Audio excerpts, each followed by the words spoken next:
이번에 스포츠와 관련된 몇 가지 소식 묶어서 소개해드리겠습니다.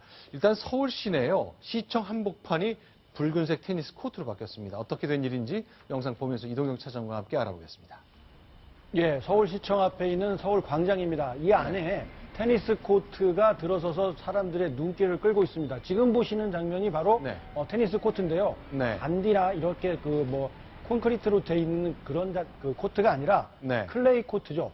저 클레이 코트는 세계적으로 유명한 프랑스 오픈의 그 상징물이기도 합니다. 그런 테니스 코트가 서울 광장에 설치가 됐는데요. 근데 도심 한복판에 지금 보시면요, 일반 시민들이 테니스를 즐기고 있습니다만 옆에 자동차가 지나다닐 정도로 지금 뒤에 보이는 게 시청 건물이고요. 맞습니다. 도심 한복판인데요. 그렇습니다. 이게 작년에 프랑스와 한국의 테니스 협회가 업무 협약을 체결해서 프랑스 오픈을 대대적으로 해외에서도 홍보하고 그 관심을 많이 받기 때문에 그 코트가 어떻게 생긴 것인지 시민들이 직접 체험해보고 가서 구경할 수 있는 그런 장소를 마련한 것입니다.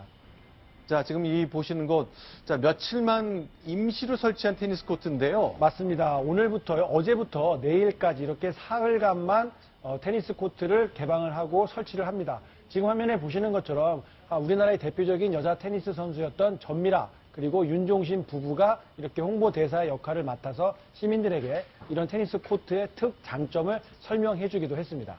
자, 이게 이제 매년 도시를 바꿔가면서 하는 건데 지금 보는 거는 몇 년 전 베이징의 코트를 깔 때의 모습인데. 맞습니다. 2012년입니다. 2012년에는 베이징을 찾아갔었고요. 올해는 한국과 프랑스가 수교한 지 130년 되는 것을 기념하기 위해서 이렇게 서울시 광장이라는 거대한 장소, 핵심적인 장소를 선정해서 이렇게 했고요. 지금은 브라질에 있는 리우데자네이루 장면이었습니다. 자, 여기서 이제 근처에 호텔 옥상에서 찍은 사진 같은데요. 서울시청이 있고 신청사가 있고 그 앞에 잔디광장이 있는데 요 옆에 테니스 코트를 임시로 만든 거였군요. 예, 맞습니다.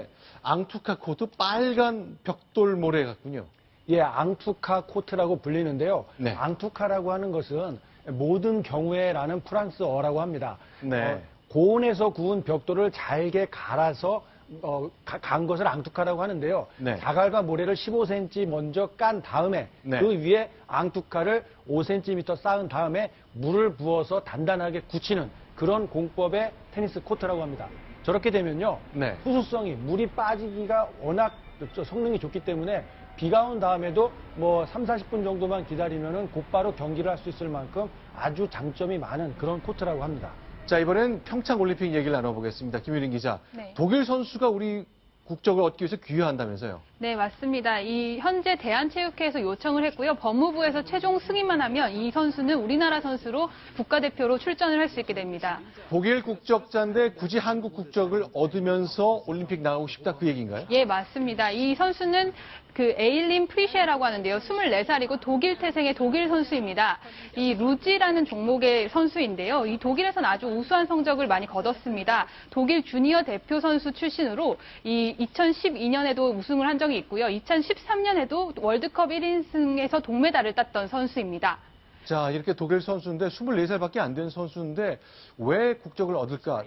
그건 독일 국적을 버리겠다는 뜻이잖아요. 네, 맞습니다. 이 선수가요, 이 평창 동계올림픽 대표팀을 꾸릴 때 독일 루지 국가대표 선발전에서 탈락을 했대요. 그러니까 자신이 출전할 수 있기 위해서는 한국 국적을 따는 방법을 택한 겁니다. 자, 이런 경우가 더러 있긴 있었죠. 우리의 안현수 선수가 러시아 대표로 대표 선발전에서 탈락을 하고 난 이후에 러시아로 귀화를 해서 러시아에서 아주 승승장구를 하고 있는 그런 대표적인 사례가 되겠습니다.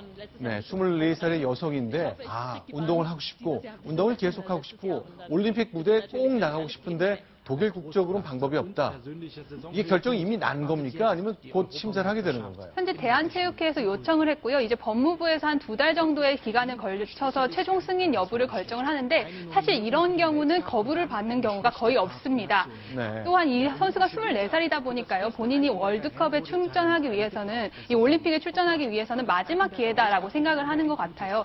그리고 이 루지라는 종목 자체가 우리나라에서는 사실상 성적이 좋지 않기 때문에 우리나라에 와서 충분히 승산이 있다라고 보고 있는 것 같습니다. 근데 지금 퍼뜩 드는 생각이요.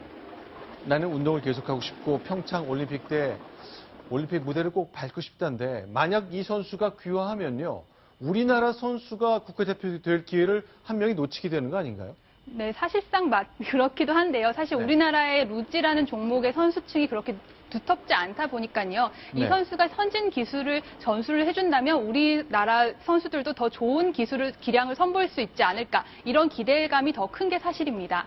자, 2016년 올해 있었던 세계선수권대회 2인승 경기에서 27팀 중에 우린 15위니까 딱 중간쯤 한 거군요. 네, 맞습니다. 사실상 기량이 뛰어나다라고 볼 수는 없는데요. 이 네. 루지라는 종목이 또 재미있는 게요. 이 스켈레톤이라는 종목은 또 우리나라에서 영화나 이런 것들을 통해서 약간 알려졌는데 루지라는 종목은 잘 알려지지 않았습니다. 이 스켈레톤은 엎드려서 타는 썰매라면요. 루지는 누워서 타는 썰매거든요. 엎드려서 타는 썰매와 누워서 타는 썰매가 다르다. 네, 맞습니다. 네. 근데 워낙 신체 조건도 좋고 우리나라 선수들에게 아주 좋은 기술을 선보일 수 있을 거라고 생각을 합니다. 자, 에일린 프리쉐 선수 24살인데 자, 안현수 선수가 러시아 국적을 타고 소치 올림픽 때 금메달 땄잖아요.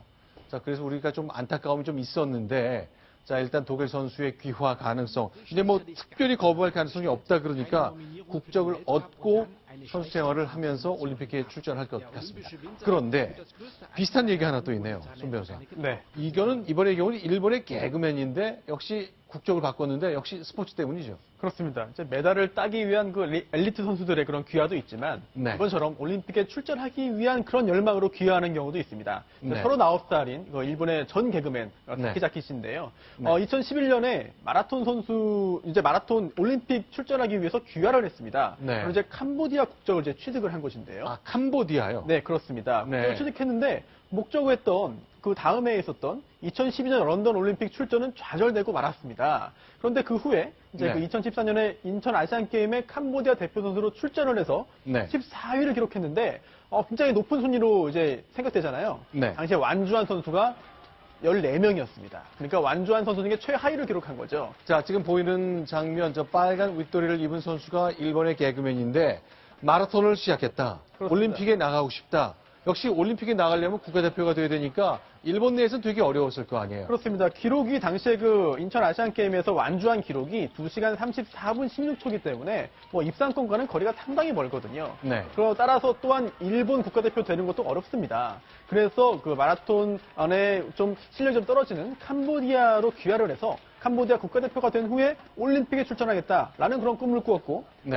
런던에서는 이제 그 출전하지 못했죠. 네. 귀화한 지 1년이 지나지 않았기 때문에. 아, 귀화를 해도 1년, 아니, 그럼 아까 앞서 드린 독일 국적의 루지 선수가 한국에 귀화해도 올림픽 열리기 1년 이전에 귀화를 해야 되겠네요. 그게 꼭 그렇지는 않은 게요. 네. 그 각 종목별 그 협회에서, 각 종목별 국제협회에서 정하고 있는 규정이 다 다릅니다. 따라서 네. 국제육상경기연맹에서는 1년이고요. 또 다른 종목에서는 또 아예 그 허용하지 않는 종목도 있기 때문에 네. 종목마다 다르다고 보시면 되겠습니다.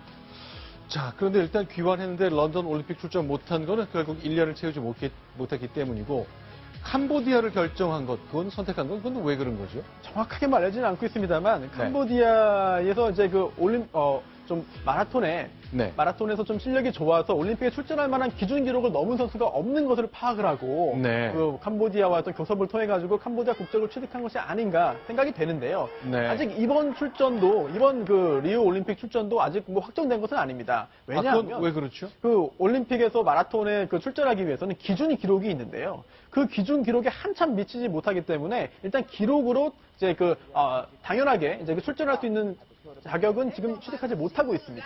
그런데 네. 이제 그 올림픽에는 이제 여러 국가가 출전하면 좋기 때문에 이제 그 국제 그 IOC에서 각 국가별로 한 명씩은 출전할 수 있게 그 일종의 이른바 와일드카드 특별 출전권을 주는데요. 캄보디아에서는 이제 이 다키자키 씨를 이제 그 와일드카드로 추천을 했고 아직까지 이게 그 결정이 되지 않았지만 네. IOC가 최종 승인을 한다면 평생의 꿈인 올림픽 출전의 꿈을 이룰 가능성이 굉장히 높아 보이지 않나 생각이 됩니다.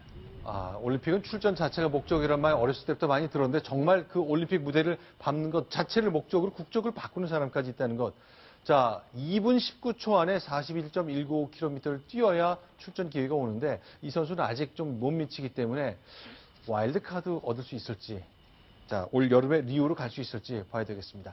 캄보디아 1인자가 된 일본 개그맨 마라토너 얘기 살펴봤습니다.